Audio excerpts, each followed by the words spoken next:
Good morning, DSTT community. Today we're going to talk about the pelvic curl, which, as you know from all of our classes at the studio, are pretty much a staple exercise in almost every single class that we do.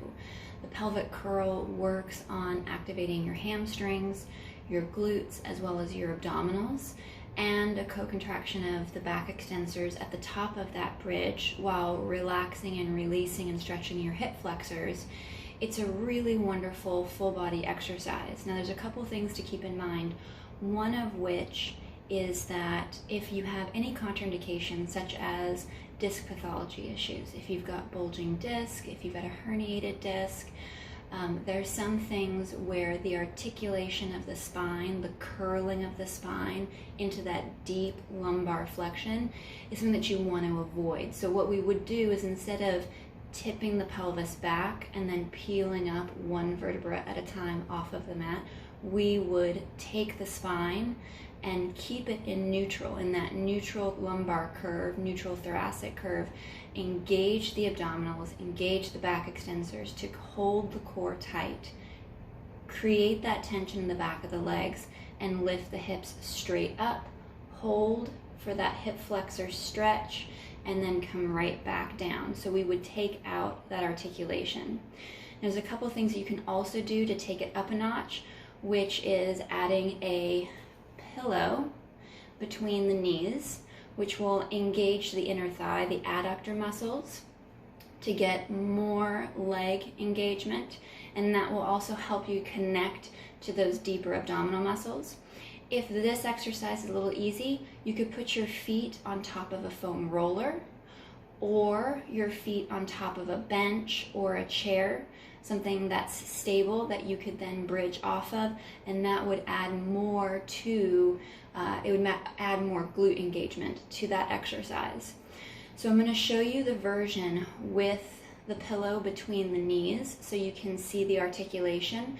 We're going to do it once with the arms down by your side, and then you can also add the arms overhead for a little more thoracic extension as well. So we're going to set up by laying flat on our back with our knees bent and our feet about hip width apart. We want to make sure that we keep our neck and our shoulders somewhat relaxed and our arms reaching towards the back of our heels. Once we get ourselves set, we'll work on that nice posterior pelvic tilt to get our pelvis tipped back, our lumbar in deep flexion, be able to draw the abdominals in and then peel up. And once again, if you have any disc pathologies, take out that articulation, keep your spine in neutral, and just go into what you would feel like as a more normal, secure shoulder bridge.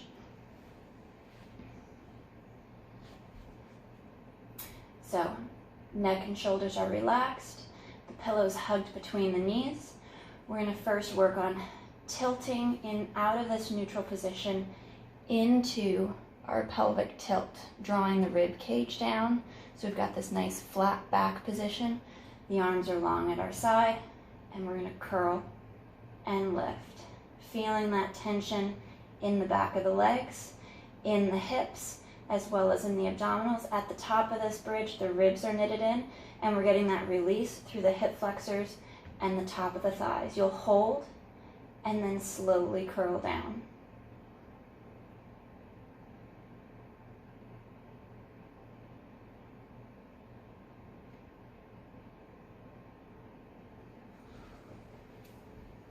So there's great ways to improve upon, add, as well as modify. You don't have to come all the way up to the top of that bridge, especially if your hamstrings tend to cramp right off the bat. Warm up into it, work into it, slowly get yourself to that position where you've got that nice straight line from shoulder through hip, through the knee, into that strong, tall bridge position with the hips lifted fairly high up off the ground. But you want to work towards that. Take your time, baby step into it, make sure you're in the best position possible, as well as engaging your abdominals, getting those shoulders to relax back and down, strong back of the leg engagement through the hamstrings as well as the hips. Thank you so much for joining me this morning. More to come tomorrow. And keep an eye out in your inbox for our daily workouts. Take care.